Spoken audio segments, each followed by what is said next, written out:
Welcome, dear viewers. Before we delve into today's topic, don't forget to like, subscribe and comment on this video. Your feedback is valuable to us. Now, let's turn our attention to a tale of denial. A story of a prince shrouded in controversy, Prince Andrew. The prince, a significant figure in the royal family, has been at the centre of a scandal involving the notorious Jeffrey Epstein. In the face of mounting evidence, Prince Andrew has consistently denied any wrongdoing.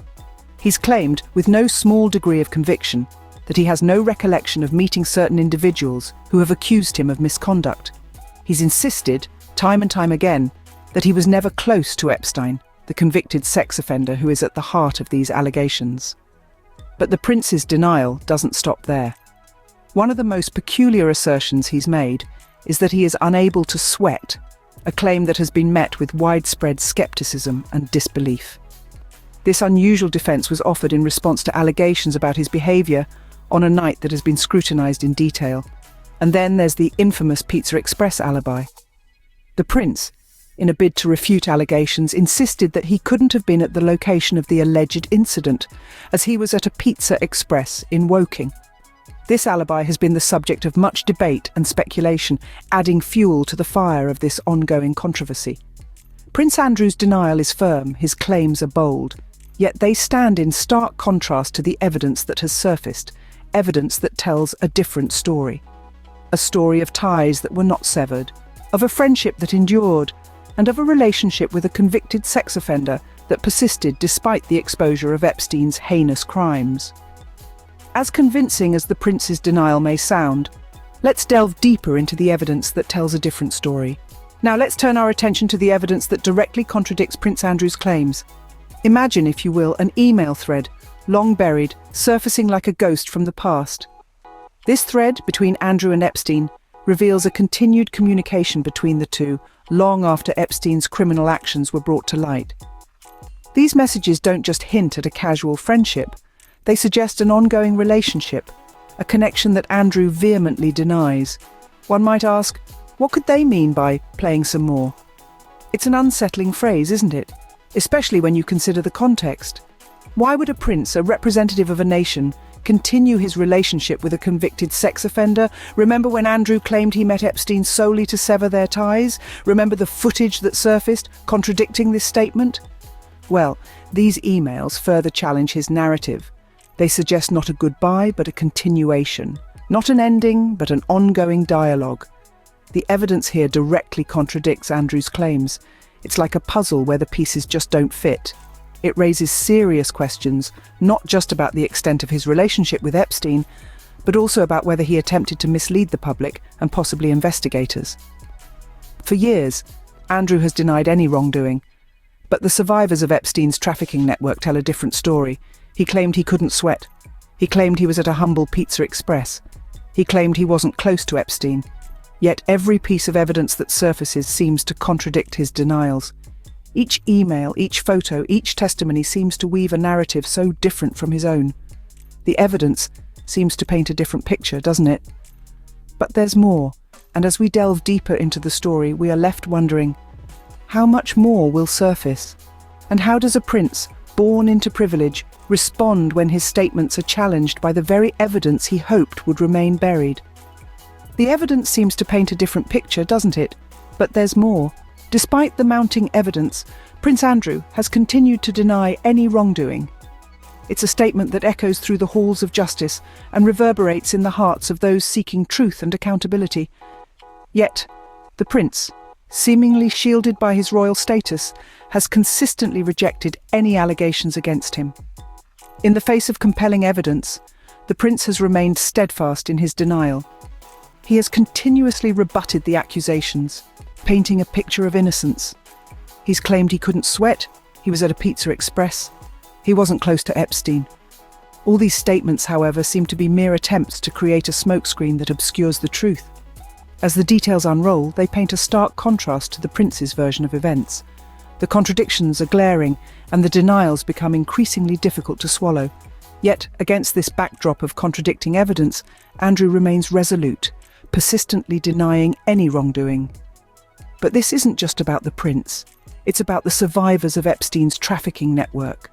brave individuals who have come forward, who have shared their traumatic experiences, who have pointed their fingers at Prince Andrew as part of this heinous network. Their voices, their stories, their accusations, they add weight to the evidence against the prince. These survivors, their courage and their pursuit of justice, cast a long shadow over Andrew's persistent denials. Their words, their pain, their determination, they all question the credibility of the prince's denials. They challenge the narrative he's tried to construct and they demand accountability. Yet, despite the mounting evidence, the persistent accusations, the brave testimonies of survivors, Prince Andrew continues to deny any wrongdoing. His denials have become a constant in an evolving story, a story that raises serious questions about truth, justice, and accountability. And so, we are left with a question that echoes louder with each passing day, a question that demands an answer, a question that challenges the very essence of justice. Yet the question remains, will Prince Andrew ever be held accountable? So where does all of this leave us? The evidence, the denials, the survivors' stories, the contradictions. What does it all mean for justice? We are left in a whirlwind of uncertainty, where the pursuit of truth is shrouded by the power of privilege. The contradictions between Prince Andrew's statements and the evidence only intensify the need for clarity. The question that looms large is whether this royal figure will continue to hide behind the walls of his inherited privilege or finally face the music. The chorus of survivors grows louder by the day, their stories echoing in the halls of justice, yet their voices seem to be drowned out by the clanging of royal armour. Is the power of a crown so mighty that it can overshadow the cries of the oppressed? Prince Andrew's denials, as steadfast as they may be, are continually challenged by the emergence of new evidence. Each email, each testimony, each shred of proof that surfaces chips away at the facade of his innocence. The question is no longer about whether he knew Jeffrey Epstein, but rather about the extent of their relationship and the nature of their interactions. The phrase, "playing some more," found in the emails between the prince and Epstein, is hauntingly ambiguous. What were they playing at? The answers to these questions could hold the key to unraveling the truth. In a world where the scales of justice should be impartial, can we expect a prince to be held to the same standards as the common man? Will the survivors of Epstein's network finally see justice served, or will they continue to be denied their rightful closure?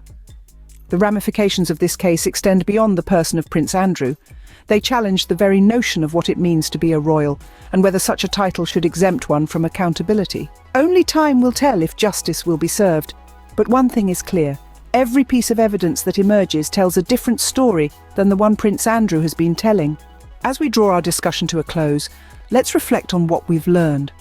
We've delved into the depths of a narrative that continues to unravel with each passing day, a narrative that revolves around denials, contradictions, and the quest for truth. We've examined the statements of Prince Andrew, statements that have been audaciously challenged by emerging evidence.